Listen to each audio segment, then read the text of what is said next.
Celular de ex-ajudante de ordens do ex-presidente Jair Bolsonaro tinha declaração de estado de sítio no país.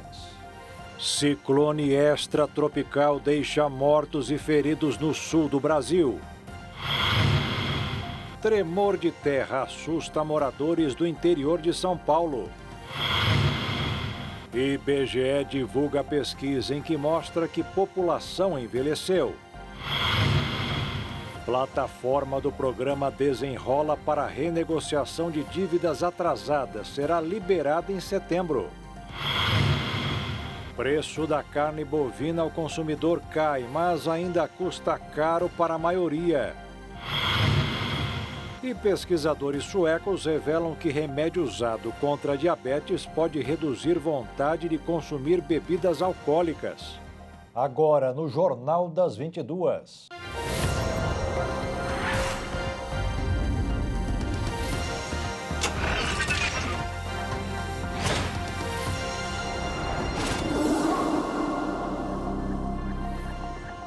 Olá, boa noite.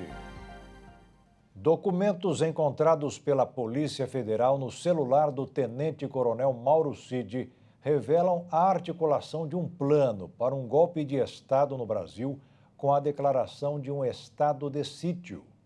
Os arquivos localizados no celular do tenente-coronel Mauro Cid, ajudante de ordens do ex-presidente Jair Bolsonaro, indicam um plano dividido em 8 etapas para anular as eleições e instaurar uma intervenção militar no Brasil. Este plano incluía, entre as ações, afastamento de ministros da Suprema Corte e anulação de decisões judiciais, além de substituição de ministros do TSE e convocação de uma nova eleição. O documento, localizado pela Polícia Federal no celular de Mauro Cid, foi divulgado pela revista Veja nesta quinta-feira. Segundo a reportagem, alguns militares gostariam de anular a eleição e estariam dispostos a colaborar com o plano de golpe. Essa ideia de golpe se baseava na tese de que a derrota de Bolsonaro teria sido provocada por conflito entre os poderes. Isto porque, segundo esta ideia, o resultado das urnas estaria atrelado a decisões institucionais proferidas pelo TSE e pelo STF. A defesa de Bolsonaro afirma que o ex-presidente não tem qualquer relação com este plano de golpe. O celular de Mauro Cid foi apreendido pela Polícia Federal no mês de maio, durante a investigação que apura fraudes em cartões de vacina contra a Covid-19. Mauro Cid foi preso durante esta operação e segue detido em uma base do Exército aqui em Brasília. Nesta quinta-feira, o ministro Alexandre de Moraes autorizou a saída de Mauro Cid para prestar depoimento à Comissão Parlamentar de Inquérito da Câmara Legislativa aqui do Distrito Federal, que apura os atos violentos de 8 de janeiro. O presidente Lula se reuniu hoje durante 1h30 com o ministro da Defesa, José Múcio Monteiro, e o comandante do Exército, general Tomás Paiva, para discutir o plano de golpe encontrado pela Polícia Federal no celular do tenente-coronel Mauro Cid. Em nota, o Exército afirmou que opiniões e comentários pessoais não representam o pensamento da cadeia de comando do Exército Brasileiro, nem o posicionamento oficial da Força, que é a partidária e prima sempre pela legalidade e respeito aos preceitos constitucionais. Um ciclone extratropical atingiu a região sul do nosso país. O fenômeno causou chuva muito volumosa e ventos extremamente altos. 3 pessoas morreram e 11 estão desaparecidas no Rio Grande do Sul.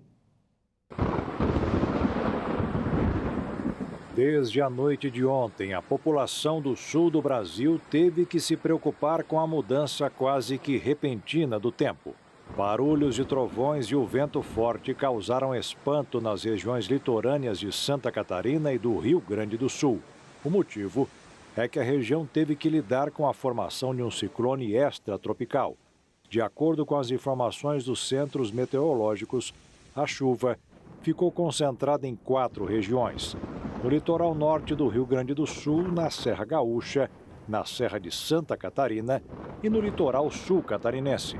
Segundo o Instituto Nacional de Meteorologia, Os acumulados de chuva superaram os 100 milímetros em muitas áreas, se aproximando e até superando a média histórica para junho, que varia de 140 a 180 milímetros. Além disso, a capital gaúcha amanheceu com 20 pontos de bloqueios no trânsito por quedas de árvores. Existem também registro de danos no extremo sul de Santa Catarina. Por conta das ações do ciclone, cerca de 460 mil pessoas ficaram sem luz no Rio Grande do Sul. Em Tramandaí, um dos maiores municípios gaúchos, houve registro de ventos de 200 quilômetros por hora. Segundo a Defesa Civil Gaúcha, em termos de acúmulo de água, o horário mais intenso foi das 3 da tarde desta sexta-feira, quando os rios Maquiné, Taquari e Caí alcançaram seus níveis máximos. Já no final da tarde, o fenômeno começou a perder força, à medida que ia se deslocando em sentido ao Oceano Pacífico. Mas os danos não foram apenas estruturais. Um homem de 23 anos morreu após as fortes chuvas. Ele estava no município de São Leopoldo, na região nordeste do Rio Grande do Sul, quando foi atingido por uma descarga elétrica. Na mesma cidade, outra pessoa está desaparecida. Há também um desaparecido em Portão, no mesmo estado. De acordo com o último balanço divulgado, 625 pessoas foram resgatadas por agentes da Defesa Civil Estadual. Mesmo perdendo força, o INMET mantém alerta vermelho na região com grande risco de danos em edificações, corte de energia elétrica, de queda de árvores, descargas elétricas, alagamentos, enxurradas e grandes transtornos no transporte rodoviário. O governador do Rio Grande do Sul, Eduardo Leite, informou que equipes da Defesa Civil, dos bombeiros e da Brigada Militar estão mobilizadas para dar apoio às comunidades mais afetadas pelas fortes chuvas que atingem o estado. Ele declarou que está acompanhando a situação junto às forças de segurança estaduais. Além do ciclone no sul do Brasil, outro fenômeno agora um pouco mais raro em nosso território aconteceu nesta sexta-feira. Um terremoto atingiu parte do estado de São Paulo. O abalo foi sentido no litoral e na região do Vale do Ribeira. Câmeras de segurança captaram a maioria dos tremores. O forte abalo foi sentido por moradores da Baixada Santista, no litoral de São Paulo, e do Vale do Ribeira, no interior do estado paulista. O Centro de Sismologia da USP, a Universidade de São Paulo, informou que às 8 horas e 22 minutos dessa manhã, ocorreu um tremor de terra de magnitude 4.0 na escala Richter. O epicentro do abalo foi entre as cidades de Miracatu, Iguape e Tariri, numa área pouco habitada. O abalo foi sentido levemente até por moradores da cidade de São Paulo, Sorocaba e outras a mais de 100 quilômetros de distância. Por mais que seja algo raro e preocupante, o Coronel Hengel, diretor da Defesa Civil do Estado de São Paulo, tranquilizou a população ao falar sobre a magnitude e perigos. Mas é importante esclarecer que abalos sísmicos na escala de 3,5 a 5,4 não costumam causar danos estruturais. Porém, é importante que a população, em qualquer sinal de alteração estrutural, seja na sua residência, seja no seu local de trabalho, entre em contato com o telefone 193 ou com o telefone 199 de Defesa Civil, para que a gente possa mandar um técnico, mandar os nossos especialistas para que possam fazer uma avaliação mais detida e ver se o local está em segurança. Mas, para explicar de uma forma mais fácil, o que foi sentido em São Paulo não foi um terremoto, que indica algo mais catastrófico, como quedas de prédios e grandes rachaduras. Como o Brasil está em uma posição privilegiada no centro da placa tectônica sul-americana, não ocorrem tremores que causam quedas de prédios ou acidentes mais graves. O que os especialistas estão relevando é que houve uma acomodação da placa, ou seja, um movimento natural somada a uma liberação de tensão, o que ocasionou o tremor de terra. Um forte tornado causou destruição hoje ao passar por uma cidade de cerca de 8.000 habitantes no Texas, nos Estados Unidos. Pelo menos 3 pessoas morreram e mais de 100 ficaram feridas. Várias construções e trailers foram danificadas, árvores foram derrubadas e veículos foram arrastados. O governador do estado, Greg Abbott, disse que o Texas está mobilizando recursos rapidamente para responder à emergência e prover apoio e assistência necessários para proteger os moradores e ajudar os afetados pelo tornado. Milhões de americanos em vários estados do Sul e Centro-Oeste estavam sob alerta de clima severo pelo avanço de tempestades perigosas. Alimentadas pelas altas temperaturas da região, as chuvas formaram tornados, tempestades elétricas e granizo do tamanho de bolas de golfe. Já na Índia e no Paquistão, mais de 180.000 pessoas foram evacuadas depois da chegada de um ciclone. A intensidade do fenômeno vem diminuindo, mas os riscos de morte e destruição ainda são grandes. O ciclone matou 2 pessoas, derrubou linhas elétricas e arrancou árvores pela raiz em sua passagem pela costa da Índia. O fenômeno tocou o solo na quinta-feira com ventos de até 125 km por hora, mas foi perdendo força. Autoridades indianas confirmaram pelo menos 23 feridos. Mais de 1.000 localidades próximas à costa estão sem eletricidade porque o ciclone derrubou várias linhas de alta tensão. No Paquistão, mais de 82.000 pessoas também foram deslocadas das costas. Os ciclones são habituais na costa do norte do Oceano Índico, onde vivem dezenas de milhares de pessoas. Especialistas advertem que estes fenômenos estão se tornando mais fortes devido ao aquecimento global, que também afeta a temperatura dos oceanos. E a seguir, plataforma do programa Desenrola para renegociação de dívidas atrasadas será liberada em setembro. E apesar da queda do preço da carne bovina ao consumidor, o valor ainda é alto para a maioria.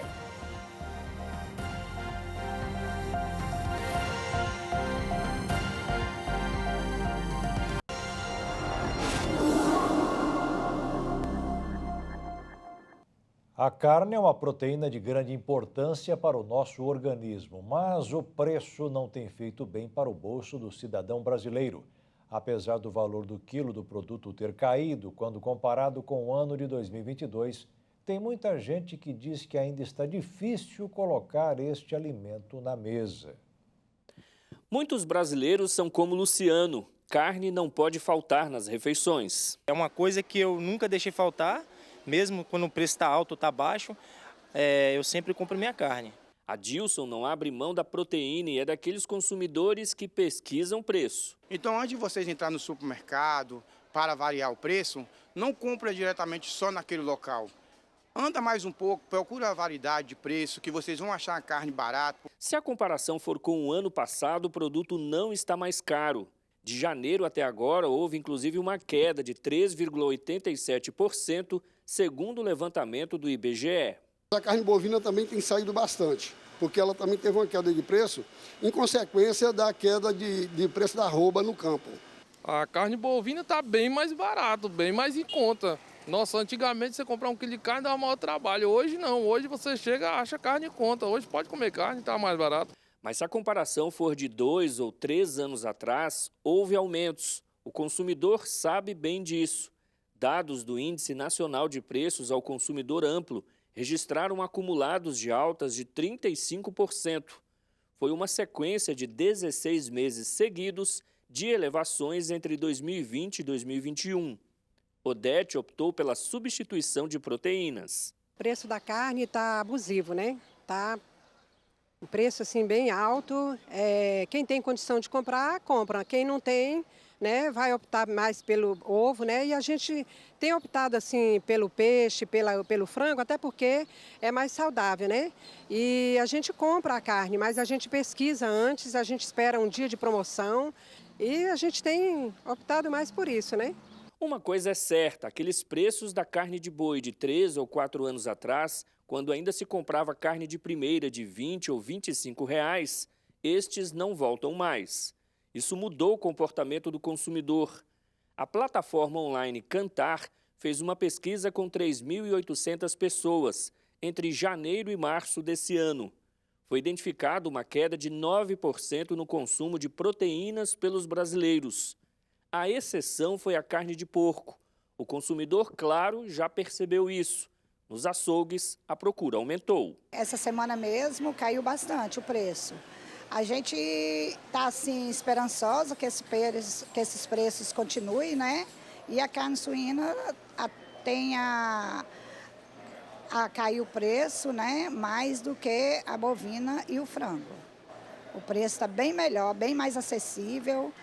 Nesse período, a carne suína ela tem sido bastante procurada e realmente com a demanda do aumento da carne bovina, a suína ela tem sim se destacado, até porque por ser uma carne bem suculenta, o povo está quebrando todas essas crenças de que carne suína faz mal, eles estão notando que ela é a mais consumida do mundo e o preço já leva em consideração a isso. Ainda de acordo com a pesquisa, o consumo de carne de aves voltou a aumentar no primeiro trimestre desse ano, 28,6%. Os preços de peixes e frutos do mar se mantiveram estáveis no período, na comparação com o ano passado.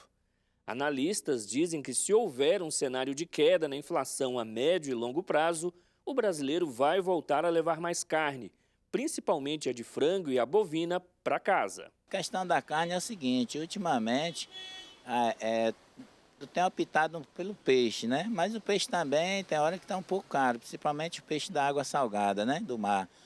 E o peixe mais barato que a gente pode encontrar aqui é a tilápia. Mas tem hora que tem uma certa dificuldade de encontrar. A carne é mais abundante para você encontrar, mas eu tenho optado também pelo frango, né? A coxa, sobrecoxa de frango, está em torno aí de 8, 9, 10 reais, está um preço bom.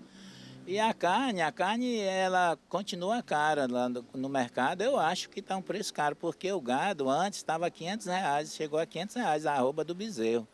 E hoje está 250 reais. E a carne no mercado não baixou, continua quase o mesmo preço, né? E isso continua pesado, porque o salário aumentou só 18 reais e o preço das coisas continua aí super caro. Mas tomara que haja um movimento aí para baixar o preço da carne, né? Porque o brasileiro gosta muito de proteína animal. A plataforma do programa Desenrola para renegociação de dívidas de pessoas físicas deverá ser aberta em setembro. O anúncio foi feito hoje pelo secretário de Reformas Econômicas do Ministério da Fazenda, Marcos Barbosa Pinto. Nesta primeira etapa, serão atendidas 40 milhões de pessoas que se encaixam na fase 1 do programa. Recebem até 2 salários mínimos por mês ou R$ 2.640 e tinham dívidas de até R$ 5.000 no vermelho no final do ano passado. O governo estipulou que o prazo do financiamento será de até 5 anos sem entrada, com juros mais baixos que no mercado. As empresas com dinheiro para receber participarão de leilões para oferecer descontos. As dívidas de até R$ 100 serão perdoadas e quem oferecer maior abatimento participará do Desenrola, que reservou para essa fase 1 8 bilhões de reais que serão ressarcidos às empresas que têm saldo a receber. Em setembro, ainda não será aberta a adesão para a fase 2, que é para os consumidores que têm renda mensal superior a 2 salários mínimos. Nestes casos, serão renegociadas apenas dívidas bancárias. Contas de luz, água, telefone com varejistas vão ficar de fora.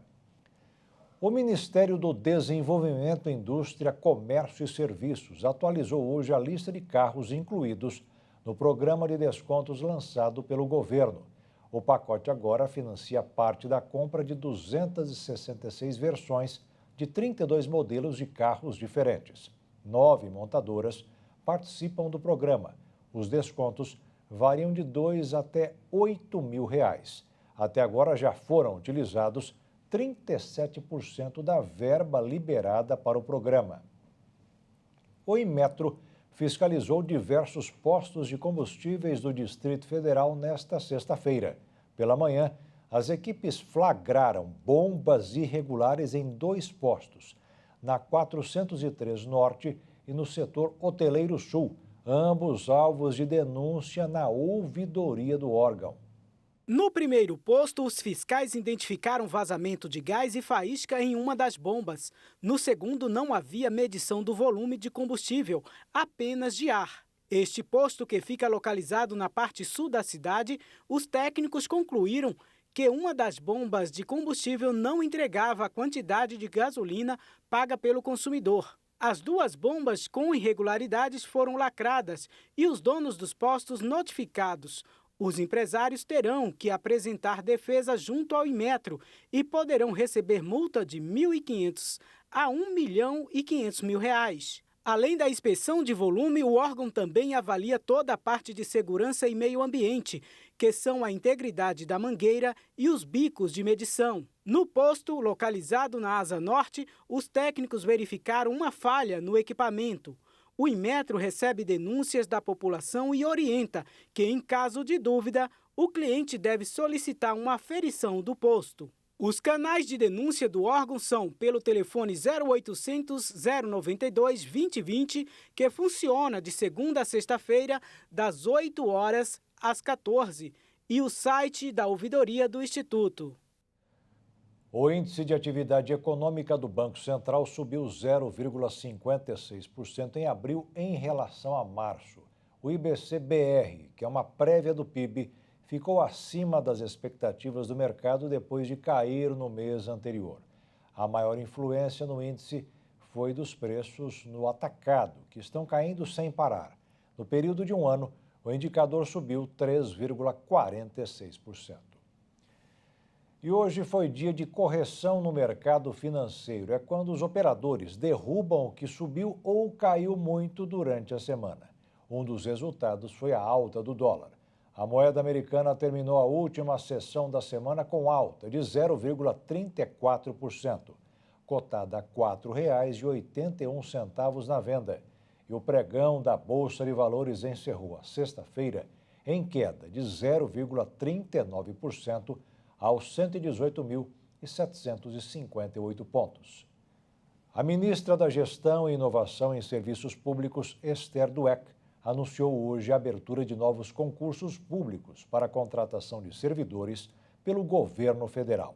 De acordo com a ministra, serão mais de 4.400 vagas em 20 órgãos ligados a 14 ministérios diferentes. O custo estimado passa dos R$700 milhões por ano. As ocupações devem ser publicadas nesta próxima segunda-feira no Diário Oficial da União. O número de mulheres empreendedoras no Brasil ultrapassou a marca de 10 milhões. Esse é o maior patamar já alcançado, de acordo com uma pesquisa divulgada pelo Sebrae.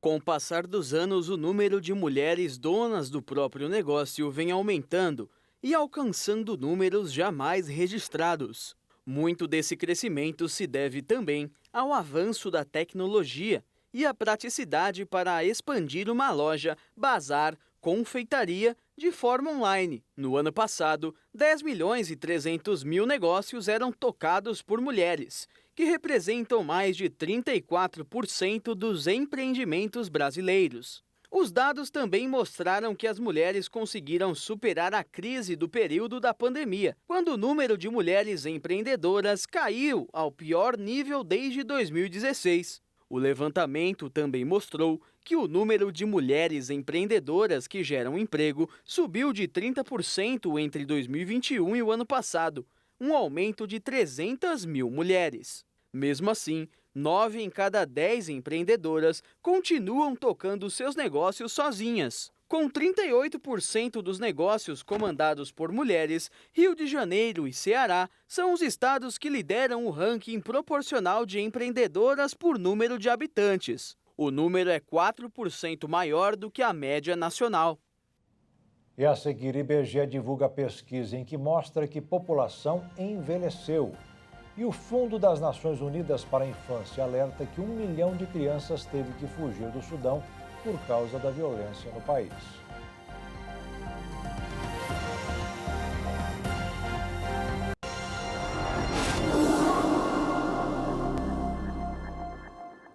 Com o avanço da tecnologia e de inovações como a inteligência artificial, as empresas estão oferecendo novas soluções para dar mais segurança às cidades brasileiras.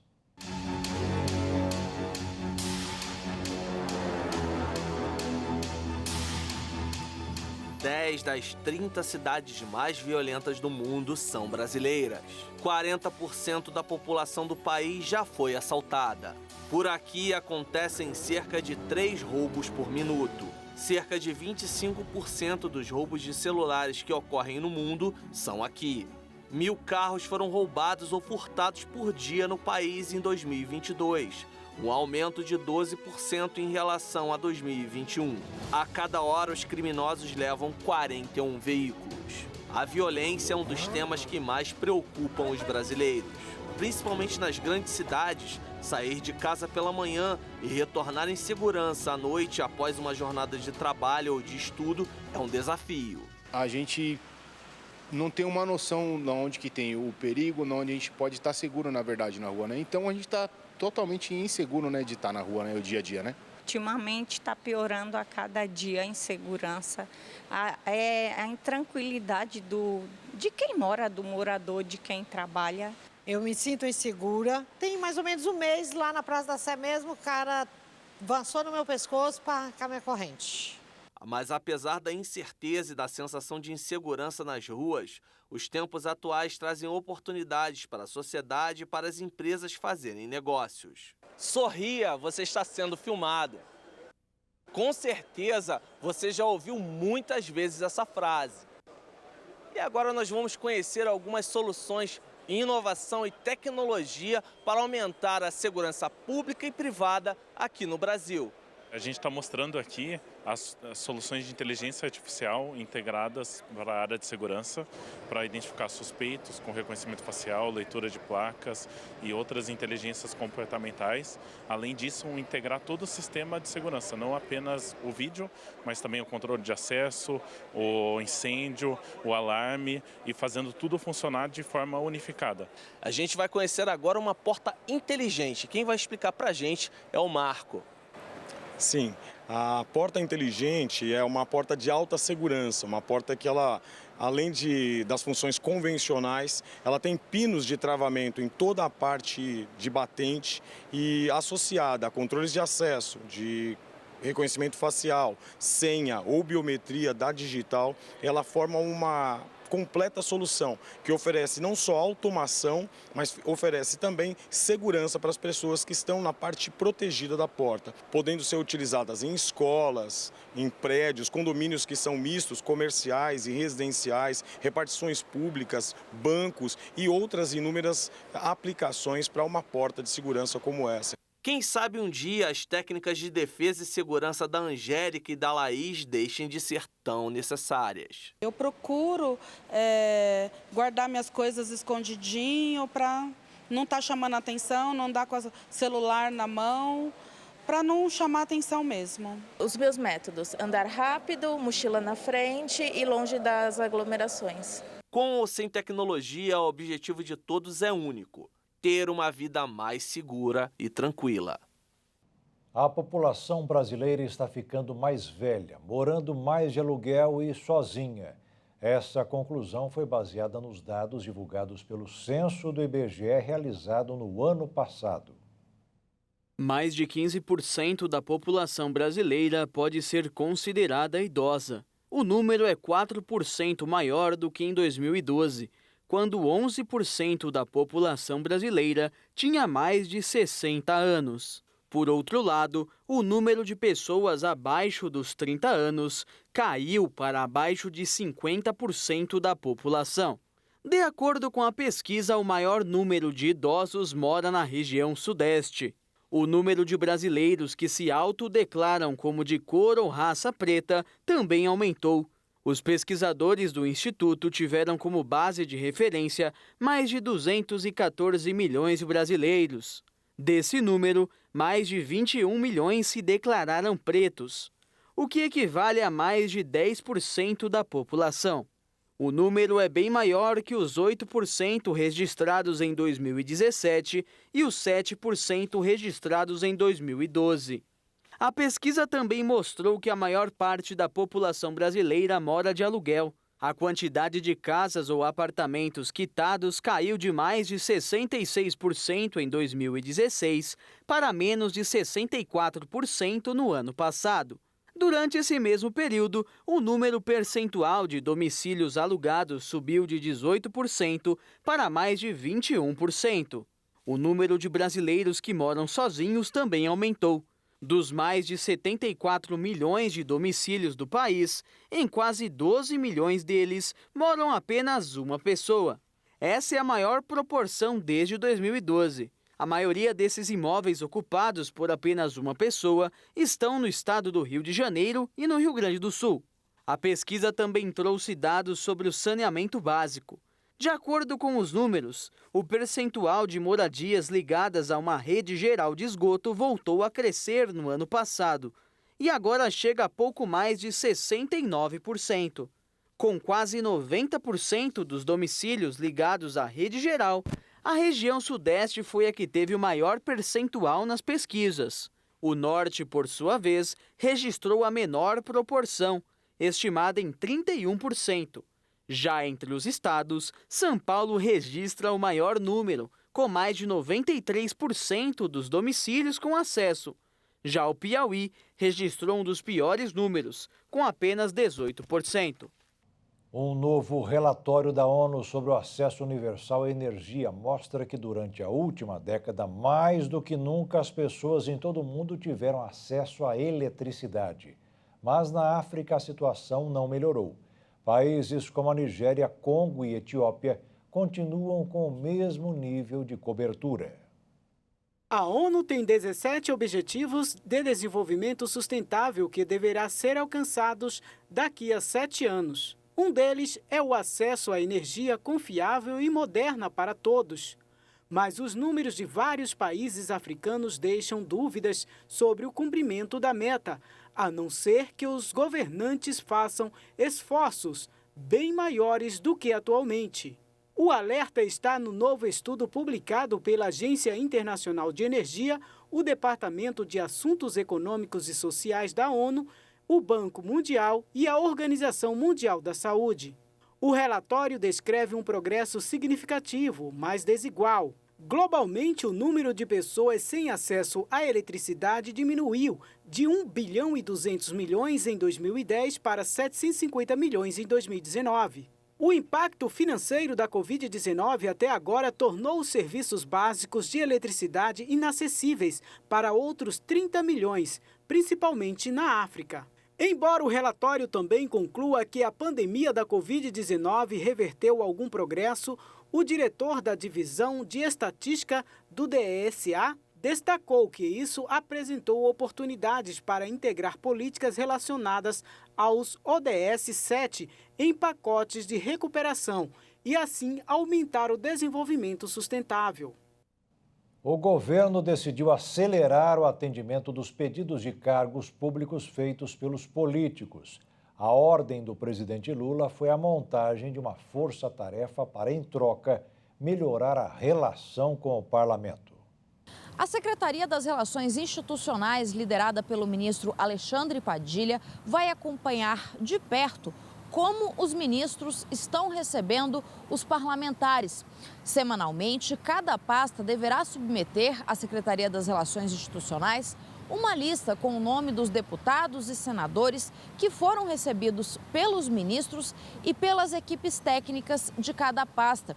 Além disso, a Secretaria de Relações Institucionais montou uma força-tarefa permanente para acompanhar a nomeação dos indicados dos parlamentares dentro dos ministérios. Segundo afirmou Alexandre Padilha nesta sexta-feira, 403 currículos de pessoas indicadas pelos parlamentares aguardam resposta e estão sob análise dentro dos ministérios. Alguns esperam há 2 meses. Segundo Padilha, estas medidas foram determinadas pelo presidente Lula na reunião ministerial realizada nesta quinta-feira e têm o objetivo de melhorar a relação com o Congresso Nacional. Padilha disse que foi desligada a máquina de ódio do Palácio do Planalto e que este é um governo que está aberto ao diálogo com os parlamentares. O ministro das Relações Institucionais também comentou a situação da ministra do Turismo, Daniela Carneiro. Ele afirmou que uma eventual saída de Daniela da liderança da pasta é natural. uma vez que a União Brasil pediu reformulação dos indicados do partido na esplanada dos ministérios, mas descartou alterações no Ministério da Saúde, uma vez que se trata de uma pasta com liderança técnica. O Congresso corre para votar 5 medidas provisórias que vencem até o final do mês. O impasse no Legislativo foi um dos fatores determinantes para a demora na análise das MPs. A Câmara dos Deputados e o Senado vão fazer uma força-tarefa para não perder o prazo das medidas editadas pelo presidente Lula. No início do ano, Lira e Pacheco entraram em embate sobre o rito de tramitação das medidas provisórias. E esse impasse acabou atrasando a instalação das comissões mistas das primeiras MPs editadas pelo governo. Agora, os parlamentares têm a missão de analisar e votar mais 5 medidas provisórias, com validade até o fim deste mês. A primeira etapa da análise dos projetos, que é a instalação das comissões mistas para debater cada tema, está programada para acontecer na próxima quarta-feira. Entre as MPs estão a que reajusta o salário dos servidores federais em 9% e a que altera a faixa de isenção do imposto de renda para quem recebe até R$ 2.112 por mês.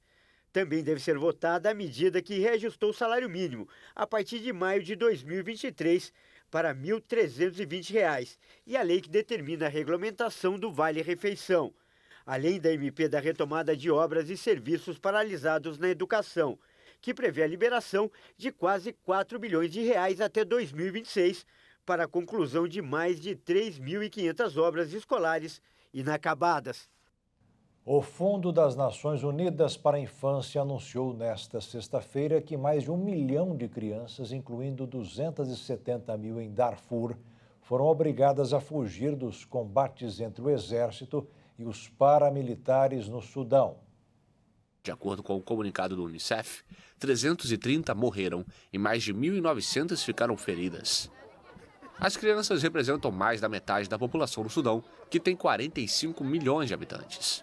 O fundo diz que mais de 13 milhões e 600 mil pessoas precisam de ajuda humanitária no país africano.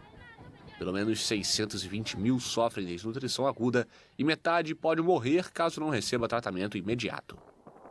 Os combates no Sudão começaram em 15 de abril entre o exército, comandado pelo general Abdel Fattah al-Burhan, e os paramilitares do general Mohamed Hamdan Daglo, o que arrastou o país, um dos mais pobres do mundo, a uma grave crise.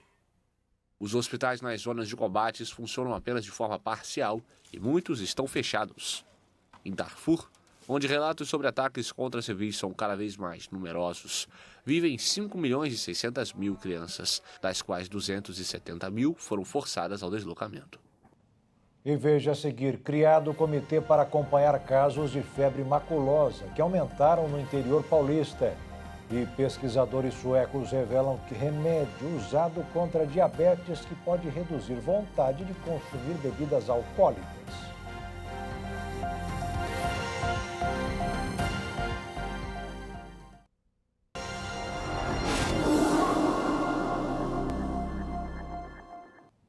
A quarta fase da Operação Desarmada, feita pela Polícia Federal no Rio de Janeiro, apreendeu mais de 176 armas de fogo ilegais no estado.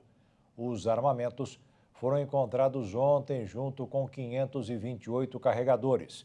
Eles estavam em um depósito clandestino ligado a uma quadrilha que vendia armas ilegais no município de Nova Iguaçu, região sudeste do estado.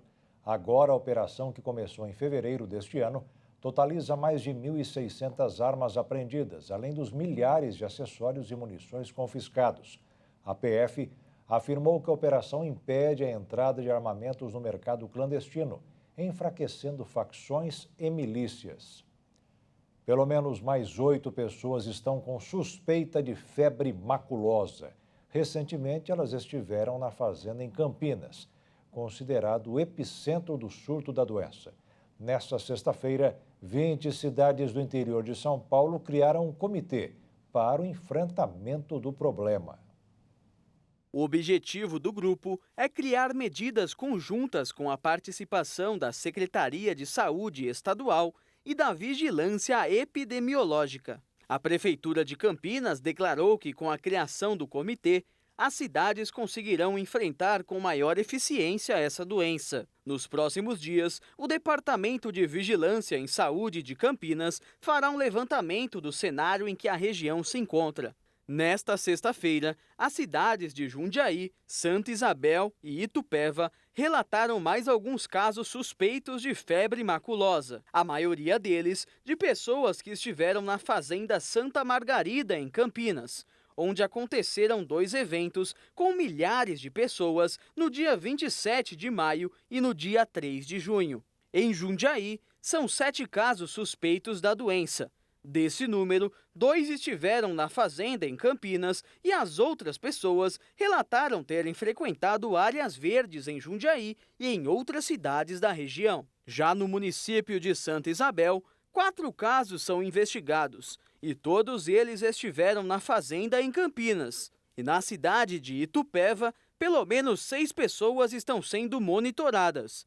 Entre os casos suspeitos, pelo menos 2 estiveram na Fazenda Santa Margarida, em Campinas. Nesta sexta-feira, mais uma morte pela doença foi confirmada. Trata-se de uma moradora de Americana, de 58 anos, que morreu no dia 8 de junho. Porém, a causa da morte só foi divulgada hoje. Segundo informações da Vigilância Epidemiológica, a mulher provavelmente foi infectada quando realizou uma visita até a cidade de Limeira, no interior de São Paulo, onde uma adolescente também morreu pela doença em março deste ano. A cidade de Americana, localizada a 114 quilômetros de São Paulo, ainda possui outros 9 casos suspeitos de febre maculosa, sendo que um deles é de uma pessoa que esteve recentemente na Fazenda Santa Margarida. Em meio ao surto, a direção da Fazenda Santa Margarida decidiu mudar o local do show do cantor Gustavo Lima, que iria acontecer no local no dia 21 de julho. Segundo um comunicado da administração do local, durante esse período estarão acontecendo medidas previstas em um plano de contingenciamento ambiental para frear o avanço da febre maculosa. O novo boletim Infogripe da Fundação Oswaldo Cruz, divulgado hoje, ligou o alerta para o crescimento no número de internações de crianças de até 4 anos de idade. O vírus sincicial respiratório é um dos grandes culpados. Ele é um dos agentes da infecção aguda nas vias respiratórias e pode afetar os brônquios e os pulmões. Outros casos de vírus respiratórios foram causados pela Covid-19 e pela influenza e a influência A e B. O levantamento levou em consideração o período de 4 a 10 de junho. E apesar do crescimento em crianças, houve queda entre os adultos nas tendências de curto e longo prazo. Os pesquisadores informaram que a redução foi maior nas regiões Centro-Sul, mas não aconteceram nas regiões Norte e Nordeste, que ainda apresentam sinais de crescimento em diversos estados. Foi relançado hoje o programa Minha Casa Minha Vida. Na primeira etapa, serão construídas 130 mil casas ou apartamentos com valores entre 130 e 170 mil reais. A meta é a entrega de 2 milhões de unidades até o fim do atual governo. O ministro das Cidades, Jader Filho, disse que agora prefeitos e empresários já podem começar a apresentar até o dia 28 de dezembro as propostas para os empreendimentos.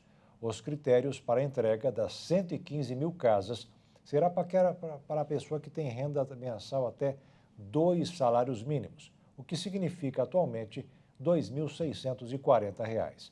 As outras 15 serão direcionadas a quem mora em áreas de risco. E a crise econômica no Brasil atinge até o que é considerado pequeno, como, por exemplo, o consumo de produtos de streaming.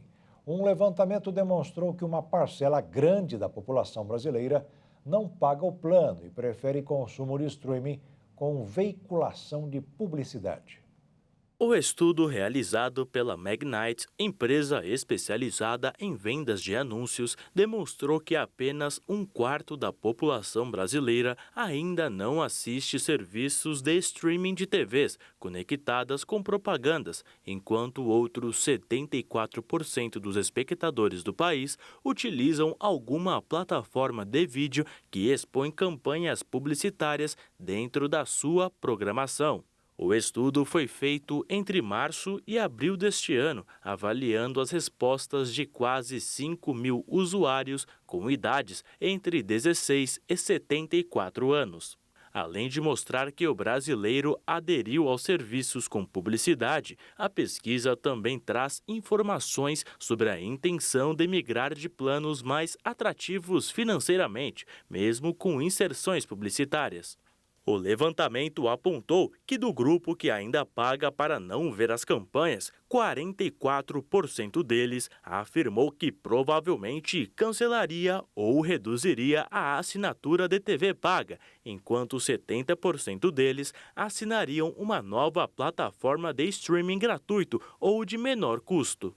Se de um lado o público desses serviços vem crescendo no país, os anúncios e a atenção das marcas também. Para os anunciantes, a possibilidade de hipersegmentação das campanhas se transformou em um atrativo para investir mais nessas plataformas. Sob uma nuvem de poeira cinzenta, uma escavadeira carrega um caminhão com blocos de pedra que contém lítio. O mineral chamado de ouro branco é essencial para a transição energética e um tesouro no chamado Vale da Miséria no Brasil. Por muito tempo, essa região semiárida no sudeste do Brasil foi conhecida como o Vale da Miséria. Mas agora é vista como um novo Eldorado, graças à abundância de lítio, mineral usado na fabricação de baterias para carros elétricos e celulares, considerado essencial para a transição energética.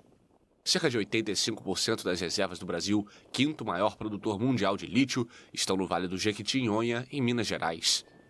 Para atrair investidores, as autoridades locais lançaram no mês passado o conceito Lithium Valley, Vale do Lítio em português, na sede da Nasdaq em Nova York. Uma empresa canadense, a Sigma Lithium, já saiu na frente. Começou a minerar lítio na região em abril passado.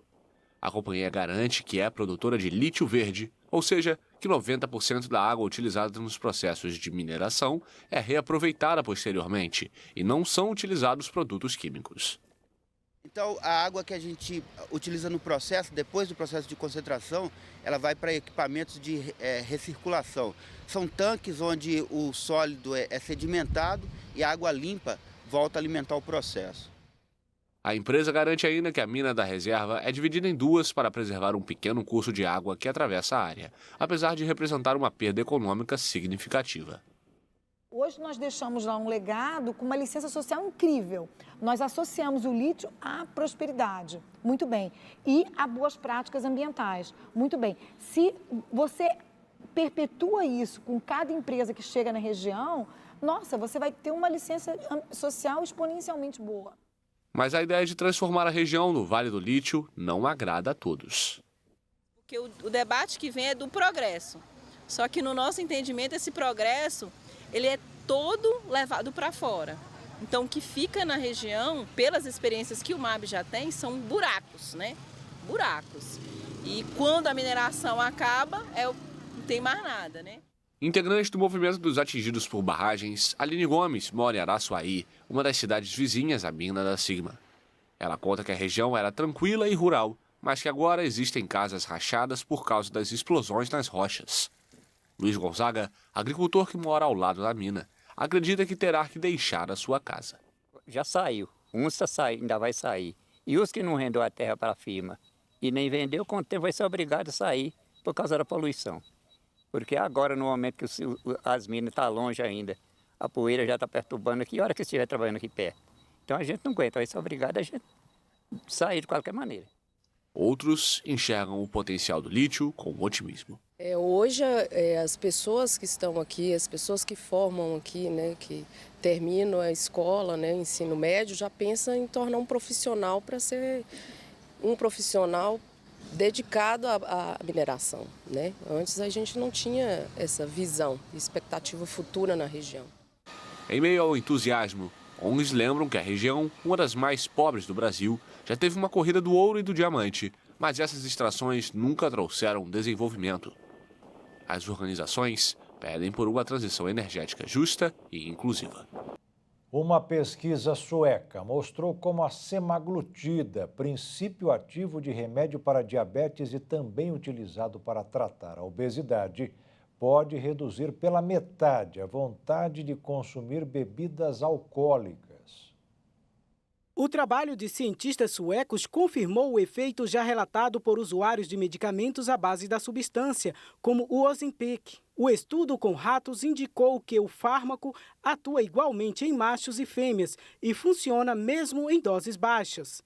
A investigação sugere que o mecanismo metabólico da dopamina, hormônio do bem-estar, é alterado pela presença de semaglutida no corpo, causando uma redução no sistema de recompensa ao ingerir o álcool, assim como ocorre com a comida. A próxima etapa do trabalho já está em curso e deve avaliar os efeitos da semaglutida em outras dependências químicas, começando pela de cocaína. Segundo as autoras do estudo, que conversaram com o jornal Folha de São Paulo, a medição tem maior potência e afinidade com os receptores de GLP-1, hormônio que a substância imita de forma sintética. No estudo, os ratos tratados reduziram a ingestão de álcool pela metade, em comparação com os animais que não receberam a semaglutida. A equipe é do Departamento de Farmacologia do Instituto de Neurociência e Fisiologia da Universidade de Gotemburgo, na Suécia. E o Jornal das 22 termina aqui. Aproveite bem o final de semana, a gente se vê na segunda-feira. Uma boa noite, fique na paz. Tchau.